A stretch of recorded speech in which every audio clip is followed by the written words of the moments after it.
할렐루야. 4월 14일 금요일 묵상 말씀을 시작하겠습니다. 너희도 가려느냐? 이 말씀은 참으로 서글픈 말씀입니다. 주님께서 기뻐서 하신 말씀이 아니라 마음에 눈물을 흘리면서 하신 말씀입니다. 주님은 제자들 앞에서 눈물을 보일 수가 없었습니다. 남자이기 전에, 그리고 서성이기 전에 주님은 제자들에게 눈물을 보일 수가 없었습니다. 부모들은 자녀들 앞에서 눈물을 잘 보이지 않습니다. 눈물을 보이는 그 자체가 더 서글픈 상황으로 만들기 때문에 눈물을 보일 수 없습니다. 주님을 믿고 따르는 제자들이 있기 때문에, 남아있기 때문에 떠나가는 제자들, 그들에게 주님은 함부로 눈물을 보일 수가 없었습니다. 죄를 범해서 떠나는 자도 있고, 그리고 시험이 들어서 오해를 하고 실족하고 떠나는 제자들의 그 마음, 주님은 알고 계셨지만 남아있는 제자들에게 떠나는 제자들의 마음을 다 알릴 수가 없었습니다. 알아도 모른 척 하셔야 되고, 떠나서 어떤 일을 하는지, 어떤 모임을 하는지, 하나님을 부인하는지, 하나님을 믿되 예수님을 부인하는지, 예수님이 전하신 말씀을 가지고 하나님의 복음을 전하는지, 예수님은 아시지만 말씀을 하실 수가 없었습니다. 그리고 떠나는 제자들 중에서도 가감하게 냉정하게 떠나는 제자도 있었고, 어떤 제자는 주춤주춤하면서 떠나는 제자가 있었고, 어떤 제자는 네 먼저 가라, 나는 좀 더 추후를 지켜보고 좀 더 상황을 보고 떠나겠다. 어떤 제자는 여기 상황을 보고 저기 상황을 보고 나중에 결정하는 제자가 있고, 별의별 제자들이 다 있었습니다. 중요한 것은 예수님은 그리스도 메시아라는 것입니다. 예수님의 인품과 인성이 부족해 보이고, 내가 보기에 전 잘못됐다 할지라도 예수님은 그리스도 메시아였습니다. 성전을 뒤엎는 성격을 가지고 계셨습니다. 그 정도면 대단한 성격을 가지고 계셨지 않습니까? 만약 좋은 것이 좋다, 490번을 용서하라, 품어야 된다, 490번까지 참아봐, 너희들이 나를 형제라고 생각한다면 490번까지 한번 참아볼래? 49제도 드리는데 힘들어도 정성을 한번 들여볼래? 원수를 사랑하라. 많은 사람들이 나를 원수시하지 않냐? 한번 사랑해보지 않을래? 주님께서 하신 말씀들은 모두 다 자신을 두고 하신 말씀입니다. 그리고 비유로 말씀하시고 비유로 말씀하시고 형제들을 빗대 가시면서 형제들을 말씀하시는 것 같지만, 먼저는 예수님의 그 시대에 예수님 또한 사람이었고 몸이었고 형제였기 때문에 항상 그 말씀의 중심에는 예수님이 계셨습니다. 그래서 말씀을 먼저 깨닫게 되면 예수님을 바라보고 먼저 그의 나라와 그의 일을 먼저 구해야 될 것이며, 그래야지만이 삶의 질서가 바로 잡힐 수가 있습니다. 세상의 이치는 똑같습니다. 예수님을 섬기는 사람이나 섬기지 않는 사람이나 살아가는 삶의 방식은 똑같습니다. 먼저는 여러분 자신에게 다 해당되는 말씀입니다. 여러분 어디 가서 이야기할 때, 누구를 빗대서 이야기할 때 여러분의 마음을 이야기하는 거 아닙니까? 누가 있잖아, 그렇다더라, 그런 일이 있었어. 굳이 말하지 않아도 되는 친구를 이야기를 합니다. 이 친구가 이렇게 해서 실족해 갑니다 라고 이야기하는 것은 자신의 마음도 그러하다는 것입니다. 내 마음이 그러합니다. 지금 싫으니까 그렇게 하지 마세요. 그때 그 친구가 형님에게, 누나에게 이렇게 실족했다고 합니다. 시험이 들었다고 합니다. 그것은 자신의 마음입니다. 자신의 마음을 당당하게 이야기하지 못하는 것입니다. 다른 형제를 파는 것이죠. 그 형제 이름을 팔아서 자기의 뜻을 전달하는 것입니다. 주님은 이 모든 것을 다 꿰뚫어 보고 계셨습니다. 그래서 함부로 판단하지 마라, 함부로 말하지 마라, 혀를 금하라 하셨는데 사람의 그 인성이 그냥 고쳐지나요? 이것 또한 하늘은 다 배려하셨습니다. 감안하셨습니다. 여러분, 천국 가기가 얼마나 쉬운 줄 아십니까? 천국 가기가 너무 쉽습니다. 마음만 먹으면 갈 수가 있습니다. 이 땅에서 마음만 먹으면 잘 살 수 있습니다. 그러나 마음을 잘못 먹으면 못 삽니다. 자기의 분수를 알고 욕심내지 않고 자기 그릇대로 살아가는 겁니다. 욕심을 내기 때문에 문제가 생기는 것입니다. 가룟 유다가 예수님을 왜 팔고자 하는 마음을 가졌을까? 우르를 보고 존중하지 않았기 때문입니다. 진정 존중하는 마음을 가지고 있지 않았기 때문입니다. 똑같은 형제로 생각했습니다. 왜? 평소에 어릴 적부터 같이 컸기 때문에. 가룟 유다 또한 예수님하고 나이가 연배가 비슷합니다. 다들 나이는 나와 있지 않은데 비슷비슷한 나이였습니다. 20살, 10살 이렇게 차이 나지 않았습니다. 비슷비슷했습니다. 많이 차이 나봤자 10살이겠죠.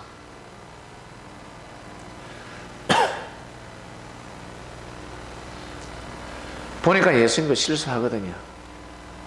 실수하는 것 같이 보이고 예수님도 허물이 있는 것처럼 보이고. 그런데 율법이 말하고 있습니다. 율법이 선지자는 절대 손을 댈 수가 없습니다. 구약의 선지자는 하나님의 보낸 자였습니다.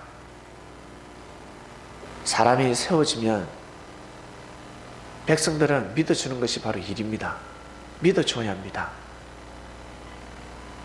이것 또한 우리 삶 가운데 그대로 적용이 되는데, 초등학교 교실 반장이 세워졌습니다. 그러면 반장 말을 들어야 합니다. 야, 선생님이 청소해래.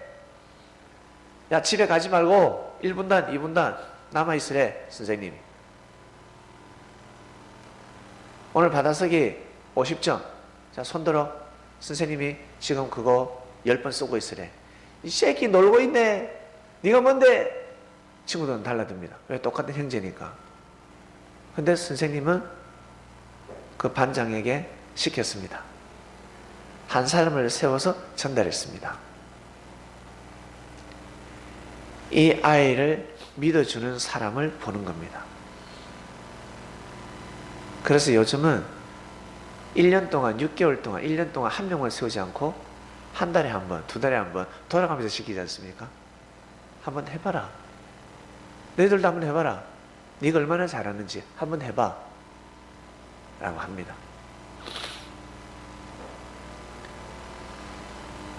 그처럼 구약에 하나님이 선지자를 세웠을 때는 반드시 믿어줘야 합니다. 그런데 그 시대 사람들은 가치를 몰랐고, 가치를 아는 사람들은 믿고 따랐습니다. 엘리야 시대 때 가부가 있었는데, 이 가부는 굶어 죽기 일보 직전이었습니다. 마지막 끼니를 두고 앞으로는 이제 삶에 희망이 없었습니다. 먹을 것이 없으면 희망이 없지 않습니까? 여러분 집에 쌀떡을 열었는데 쌀이 없다. 카드 잔액을 확인했는데 잔액이 없다. 희망이 없습니다. 월급도 없고 회사도 잘렸고 주위에 사람들이 돈을 빌려줄 사람도 없고, 두 새끼들은 손가락 빨고 있고 엄마 아이스크림 사줘, 피자 사줘, 통닭 사줘 하는데 카드가 잔액이 없습니다. 카드 한도 초과입니다.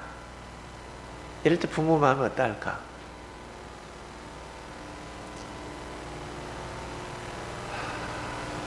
참 낙심입니다. 그러한 집에 주님은 엘리야는 발걸음을 했습니다. 엘리야가 돈을 주러 갔겠습니까? 가부집에 돈을 주러 가지 않았습니다. 그런데 비가 내리는 날까지 먹고 살았습니다. 묶여있는 경제를 돌렸습니다. 그 사르밧 동네 가부는 마지막 끼니고, 어떤 사람은 10일을 살 수 있는 양식이 있고, 어떤 사람은 한 달, 어떤 사람은 6개월 먹고 살 수 있는 양식이 있습니다. 그들이 감동을 받아서 그들이 헌금을 하고 헌물을 하고 다 먹고 살 수 있었습니다. 경제를 돌려버렸습니다. 바로 이겁니다. 물이 고이면 썩듯이 돈은 반드시 돌아야 합니다. 그래서 하나님께서 어떤 법칙을 사용하시냐면, 물물교환이라는 게 있습니다. 물물교환. 그리고 알고 보니까 내 것이 아니더라. 내가 이 물건을 샀는데 알고 보니까 내 것이 아니더라. 바로 네 것이구나. 그 사람을 위해서 산 겁니다. 알고 보니까 내 것이 아니더라는 거죠. 이렇게 하늘은 역사를 감행하십니다. 돈이 뚝 떨어지는 것이 아니라, 하나님은 참으로 전지전능하십니다. 삶 가운데 사람들이 부족함 없이 때가 되면 기도 응답이 이루어지고, 사람들이 마음을 먹는 것을 미리 아시고, 또 사람을 보내시고 또 보내시고 또 보내시고, 구약의 선지자들은 끊이지 않았습니다. 그러다 예수님 오시기 400년 전에는 무선지자 기간이었습니다. 왜 무선지자 기간이었을까? 400년 동안이나 왜 무선지자 기간이었을까? 내가 이제 선지자를 보내면 마음과 뜻과 목숨을 다해서, 진짜 마음과 뜻과 목숨을 다해서 믿으라고. 그 갈급함, 선지자를 기다리는 그 갈급함, 있을 때는 몰랐습니다. 없고 나니까 그 갈급함, 그 기다림, 소중함, 귀중함, 그것을 알게 되었습니다. 그 피가 후손들에게 흐르는 겁니다. 그 피를 하늘은 흐르게 만드셨습니다. 혈기방자한 그 피가 아니라 선지자들을 간절히 기다리는 그 마음. 선지자가 있을 때 우리가 살 수 있었구나. 한 사람으로 인해서 우리가 화를 면할 수 있었구나. 그 피가 흐르고 있는 겁니다. 몇 년 동안? 400년 동안 흐르겠습니다. 말씀은 있지요. 율법은 있는데 사람이 없습니다. 악보는 있는데 가수가 없어요. 400년 동안 많은 사람이 복음을 외쳤지 않았겠습니까? 율법을 보고. 근데 감흥이 없어. 야, 니 노래 그만해라. 나라도 그만큼 하겠다. 나도 그만큼 하겠다. 많은 사람들이 율법을 노래했지만 사람들의 마음을 풀어주지 못했습니다. 감동시키지 못했습니다. 그러다 누가 나타납니까? 400년 만에 세례 요한이가 나타납니다. 세례 요한이가 구약의 마지막 선지자이자 신약의 주를 증거하는 선지자였습니다. 나는 선지자요. 내 뒤에 오는 이는 그리스도 메시아다. 나는 그걸 증거하러 왔다. 딱 맞추셨습니다. 그래서 세례 요한이가 복음을 전했을 때 분문이 터졌습니다. 우와! 왔다. 선지자가 왔다. 혹시 그리스도가 아닌가, 메시아가 아닌가라고 했는데 세례 요한 뭐라 했습니까? 나는 그를 증거하러 왔다. 나는 그를 증거하러 왔다. 우리 기독교 2000년 동안 예수님이 온다, 예수님이 온다, 예수님이 온다. 예수님 구름 타 온다가 그러다가 뚝 끊어져 버렸습니다. 어느 순간에 복음이 뚝 끊어져 버렸습니다. 예수님이 진짜 오신다 했는데 결국 사람이 나타나서 복음을 전하기 시작했습니다. 그 사람들의 주가 그리스도 메시아가 된 사람들도 있고, 어떤 사람은 재림 섭리는 바로 이거다라고 정확하게 선포하는 사람도 있고,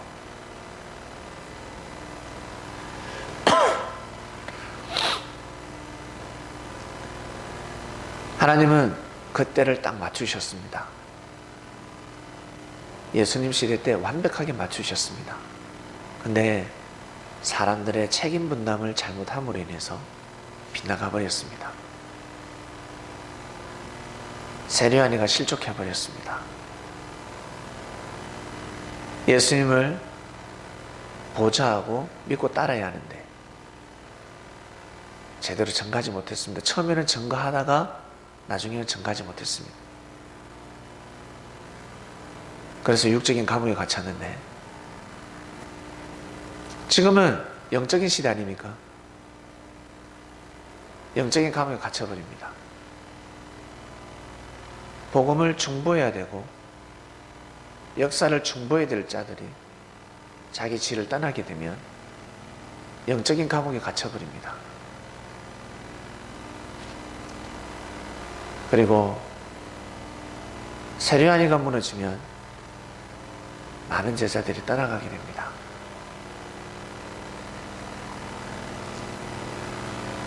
세례 요한은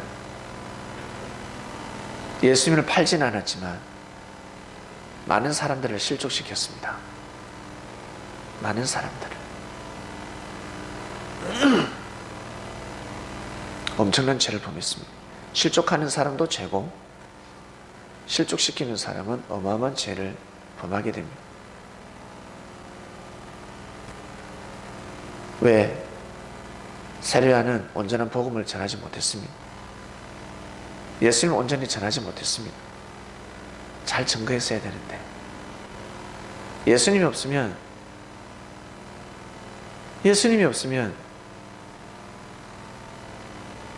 구원의 역사를 일으킬 수 없었습니다. 이것을 믿고 어떠한 일이 있어도 주님을 보좌했어야 되는데 그러지 못했습니다. 그리고 제자들이 떠나가기 시작합니다. 떠나가는 제자들의 마음은 각양각색입니다. 가룟 유다가 처음부터 예수님을 팔고자 하는 마음을 가졌겠습니까? 처음에 얼마나 은혜를 받았겠습니까? 그러니 재정을 맡겼지요. 아무한테나 재정을 맡기겠습니까? 그런데 어느 순간에 예수님을 팔고자 하는 마음을 가집니다. 언제부터인지 모르겠지만 예수님을 팔고자 하는 마음을 가져버렸습니다. 그러다 결국 팔았습니다. 팔고 나서 빨리 회개했더라면 사도 바울보다 더 뛰어난 사람이 될 수 있었습니다.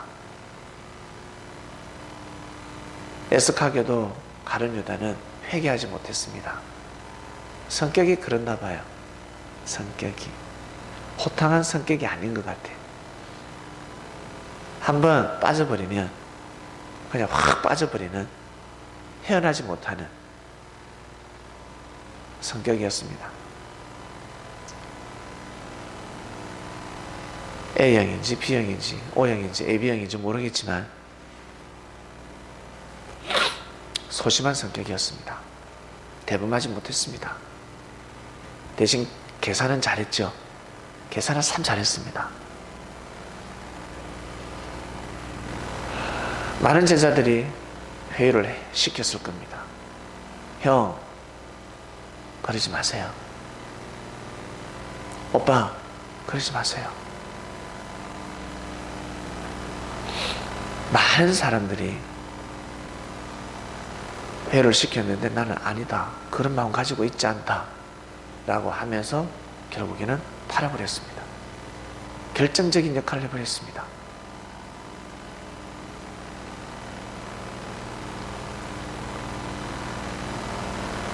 자신의 선택이 정말 맞다고 생각했는데 아니라는 것을 나중에 알게 됩니다. 이미 때는 늦었습니다. 주님은 끝까지 기다려 주셨습니다. 끝까지.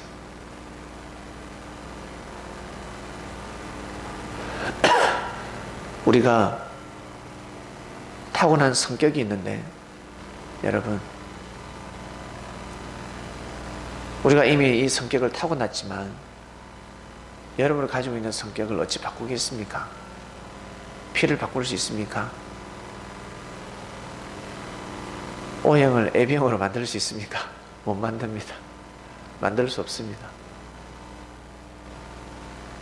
하늘은 피를 바꾸라. 너 성격 때문에 안 되겠다. 그렇게 말씀하시지 않습니다. 그 성격, 모난 성격, 부족한 인격을 가지고 믿어주었던 제자들이 많습니다. 누구는 믿어주고 누구는 왜 못 믿어줄까? 그건 자신이 선택하는 것입니다. 저는 지금까지 믿음 생활을 해오면서 후회한 적이 한 번도 없습니다.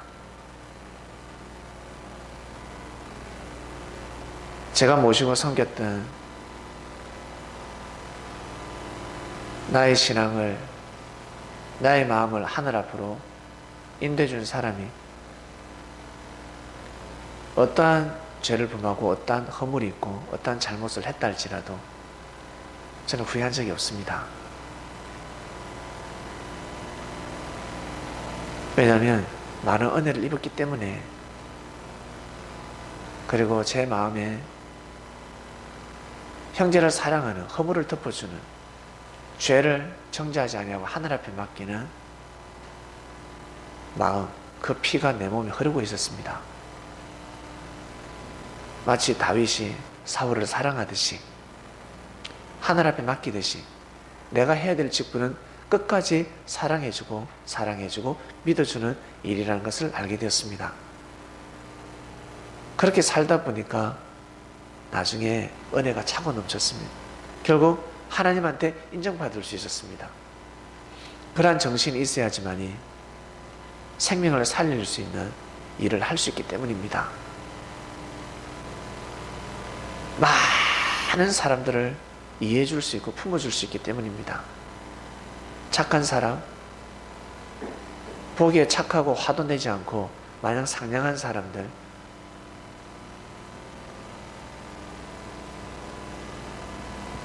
주님의 마음을 가지고 생명을 품는 것이 아닙니다.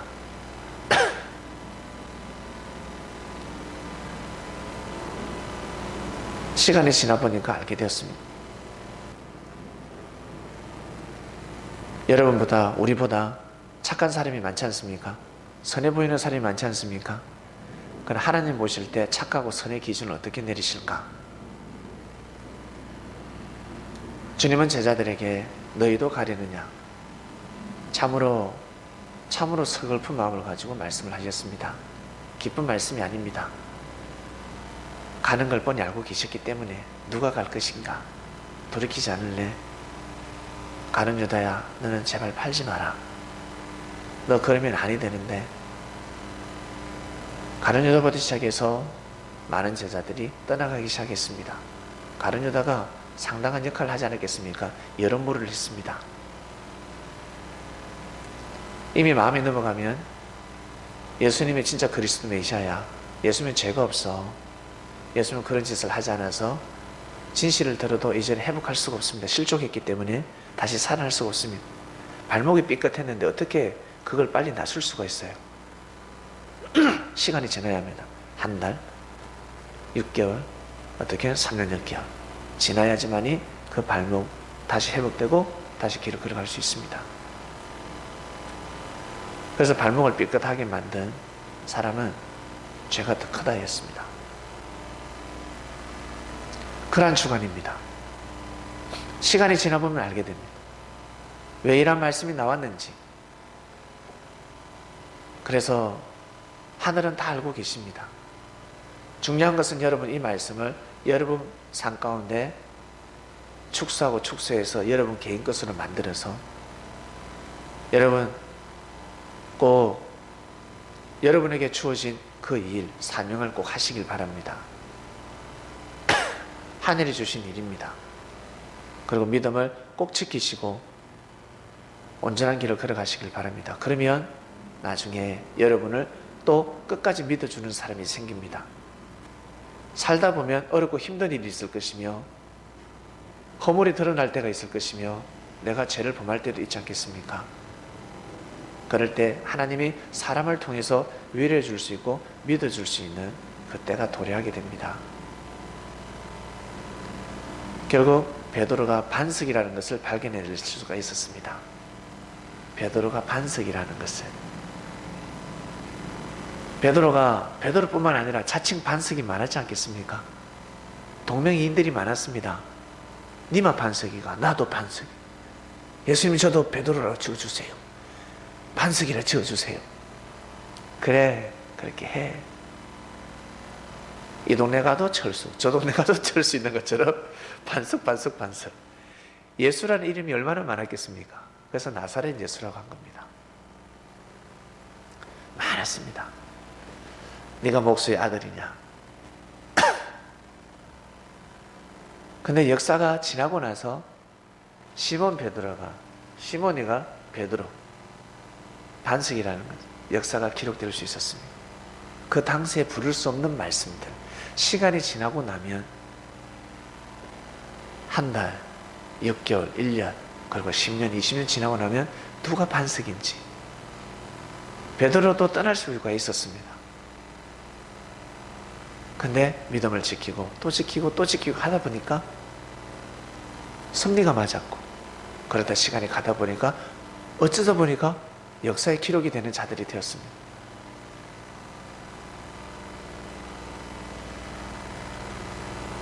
이번 주 말씀 너희도 가려느냐입니다. 여러분 마음의 중심을 잘 잡으시고 여러분 삶 가운데 하나님을 잘 섬기시고 그리고 여러분이 받은 그 은혜를 항상 감격 감사하며 잃어버리지 아니하고 작은 것에 감사하는 삶을 살아가시길 바랍니다. 그래야 험난한 세상을 잘 살아갈 수가 있습니다. 큰 것을 바라지 마시고 기도하고 마치겠습니다. 하나님 아버지 감사합니다. 너희도 가려느냐 말씀을 듣고 있습니다. 시간이 지나야 알 수 있다 하셨습니다. 우리는 반석 같은 믿음을 가지고 있습니다. 그리고 반석 같은 자가 되고 싶습니다. 시간이 지나면 알 수 있다 하셨는데 사랑하는 하나님 아버지, 우리 이 말씀을 듣는 그리스도인들 모두 다 반석이 될 수 있도록 귀한 반석이 되어서 하나님의 뜻을 이루는 자들이 될 수 있도록 은혜를 베풀어 주시옵소서. 말씀을 들었으니 말씀을 듣고 분별하는 능력을 가지게 하시며 함부로 판단하지 않게 하시고 나한테 하는 말씀입니까? 힐문하는 마음을 가지는 것이 아니라 반성하고 회개하는 마음을 가지며 더욱더 겸손한 자세로 하늘 앞에 나아가는 섬린이 되기를 간절히 바라고 원합나이다. 오늘도 성령하는 삶을 살게 해주시옵소서. 감사함을 드리며 사랑하는 예수님의 이름으로 간절히 감사하며 기도드립니다. 아멘. 네, 기도